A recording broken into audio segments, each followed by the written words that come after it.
How's it going, folks? My name is Patrick, host of EDH Brutality, and welcome back to another YouTube video. Today we're discussing how to evaluate the power level of your EDH deck. So without further ado, sit back, relax, and let's get into it.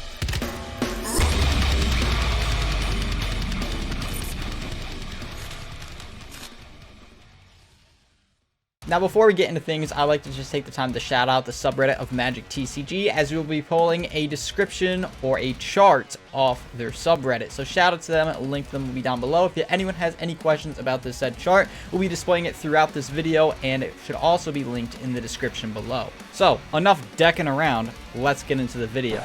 And oh my god, shoot me dead. That was fucking cringe. Now, as we get into this chart, you can see everything's grouped in sets of 2. Now, we're going to be explaining each and every power level here and how to rate your own deck or test this theory out. But one thing you can keep in mind is just because they're in groups of 2 doesn't mean these power levels aren't compatible with one another. For example, just because your level 6 is in the Toon category doesn't mean you can't play against a level 7 optimized. Now, the general rule of thumb here is whenever you have a deck, if you're playing above or below someone's power level, typically try to play within a 1-to-1 range. For example, the level 6 can play with a level 7 with ease. A level 8 can play with a level 9. If we jump back down to the level 7, a level 7 deck, although it can play against an 8 with ease, will have quite the difficult time against a level 9. The same goes for, let's say, if you were a level 7. Do not bring a level 7 deck to a table where someone's playing a 5.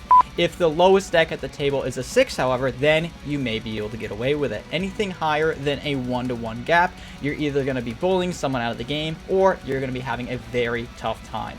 With all that said, let's finally get in the meat potatoes of this video. So, you just got in the game of Magic the Gathering. Your parents bought you a few booster packs for Christmas, and you have enough cards to form your first legal Commander deck. Now, it's very hard to build a level 1 deck unless you're going for a complete janky shitter deck. However, I must say, these decks tend to be the newer players, as, like I said, they get for Christmas. You build the deck with what you have. None of the cards really work together. There's no plan in mind. You just threw something together because you want to get in the format as fast as possible, and you may or may not have the resources to have a better deck or even know where to start. When we get to level 2 decks, you can still think of it as a level 1 pile of cards. The only difference here is strategy. In fact, this is the first instance a player starts to develop a certain strategy, but that strategy does not work. For example, they are convinced the Commander is the strongest card in the game and can solely win them the match. Most of these games are won by luck on whoever makes the least amount of mistakes. There's still no form of card draw, ramp, or larger creatures that work together. In fact, the only strategy is who can keep their commander out the longest. And with that, that concludes our level 1 and level 2 play styles. With that out of the way, we can finally get into our second category here, which is focus. Now, this revolves around precons. Coming in at a level 3, we have our normal precons. Now, for those of you who are wondering what precon means, it stands for pre-constructed deck. You can find these at any Target, Walmart, or any local game store. These are decks specifically made from certain sets from Wizard of the Coast, shipped out to you, the consumer. These decks are typically the opening for Magic the Gathering to most players, especially the Commander format. They are decks with 2 to 3 strategies in mind, forming a loose structure that can pull out a win within the first 15 turns of the game. These decks can typically range anywhere from $20 to $50 and are a good start to any Commander player. However, most spells are still inadequate as the casting cost is typically large and revolve around a larger board state. With that out of the way, we can finally get into our level 4 decks, the strong precons. Now, just like the real world, all precons are not created equal. Yeah, boy. We don't talk about that one. Since level 4 is very hard to differentiate from a level 3, let me just have it explain itself. The level 4 strong precons are more tightly designed decks, but the mana base is still often ugly to look at if more than monocolored. Decks may or may not have a specific win con in mind, but when they do, it's usually a 3 or more card combo. Expect some drawing and tutoring, but largely overcosted for what they do. Most decks are generally low budget. When we get to level 5 decks, the upgraded precons, that's when you start getting more serious about Commander. In fact, you have got a few games under your belt at this point, and you're ready to take the next step in going towards your own deck. However, you're not ready to take that leap just yet, so you're starting to put in cards you think are cool and will complement the deck.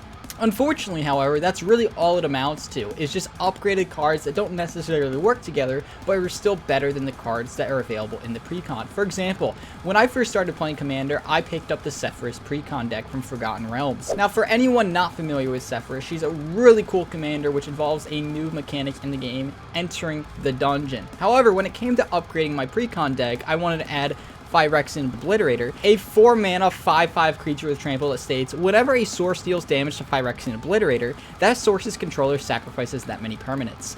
An amazing card, don't get me wrong, it made the deck that much better, but that's really all it did. At the end of the day, it really didn't further my game plan. It was a great card, it did make the deck stronger, it did make me win faster, however it had nothing to do with entering the dungeon or getting that venture trigger off.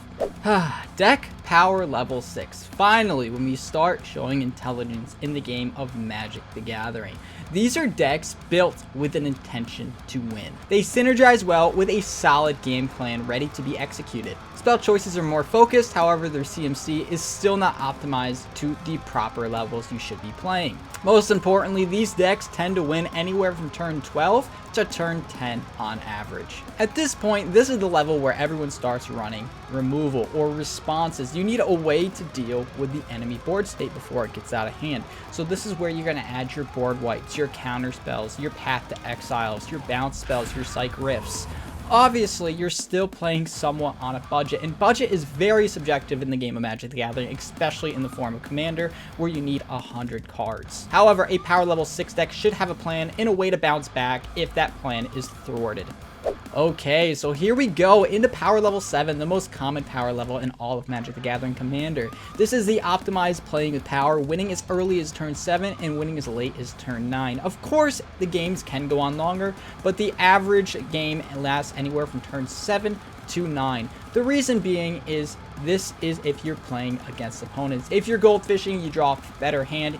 Yes, you can win earlier, but we were talking about the consistency in which you can win. So anywhere between 7 and turn 9 is a power 7 deck. Now this states, decks are largely refined down to just the best cards for their strategy. Perfect and nearly perfect land bases, multiple cheap tutors, highly efficient ramp, draw, etc. Most decks become less generalist as they focus more heavily on their primary strategy. Expect to see lots of powerful staples, and higher budget decks are fairly common. This is the point of Magic where the player really stops caring about the $20 and $30 cards as if it were going to break their back. This is a power level in which, like I said, wins anywhere from turn 7 to 9, but if it's stopped early, can still bounce back to pull out a win later in the game while still maintaining a solid and intimidating board presence. When we get to power level 8, that's when things really get interesting, as the possibilities are really endless. This is living right on the edge of CEDH, or known as Competitive Elder Dragon Highlander. These decks are great because they have all the properties of the previous tiers down below, but typically without a budget. Each and every card is handpicked to be there and work towards your primary win con, all while protecting yourself, leading to a very resilient and deadly deck. The most interesting about these decks is they can range anywhere between 1500 to 3800 USD. Once again, the power level 8 can win as late as turn 7, consistently as early as turn 5. Now that doesn't equate the turn 1 God Hand, in which the chances of you pulling off are much slimmer than the chances of you clicking off this video. Lastly, we have the final category here on this list, known as competitive or CEDH. Starting at the level 9, the tier 2 CEDH decks, it states decks have no fat. Every card matters, every play is impactful. Decks have very specific lines of play. You're expected to make multiple plays a turn from turn 1 onwards, if not sooner. You must be ready to interact just as quickly, and board states are less important than in lower levels. Budgetless decks are common, but some decks aren't very expensive. Now these tier 2 CEDH decks can win as late as turn 4, but early as turn 2. I think this is the pinnacle of play. Anything higher than this, and you're essentially just playing solitaire. Speaking of solitaire, we have the pinnacle of all Magic the Gathering playstyles. We have the level 10 tier 1 CEDH deck. Now these decks can win as early as turn 1. I'm sure there is a turn 0 win out there, although I do not follow the CEDH scene, so I'm not aware of it currently. However, they will win as late as turn 2. Now, if you are a fan of Solitaire and you like the game of Magic the Gathering, boy, is this the format for you. It states, the most powerful decks in the format, every card is hyper efficient and consistency is almost on a card for card basis. Power plays and instant speed interaction are thrown around like water balloons. While inexpensive decks can be here, budgetless versions of them are almost always going to reign supreme due to efficiency. And that does it. That wraps up the 10 power levels for Magic the Gathering. If you are motivated to determine the power level of your deck, make sure when you go fish, you do an average of 10 games and find out the most consistent turn in which you win at. And remember, if you are looking for the most powerful card in Magic the Gathering, as Nikachu once said, the most powerful card in the game is your mom's credit card. Damn, what is that, bro?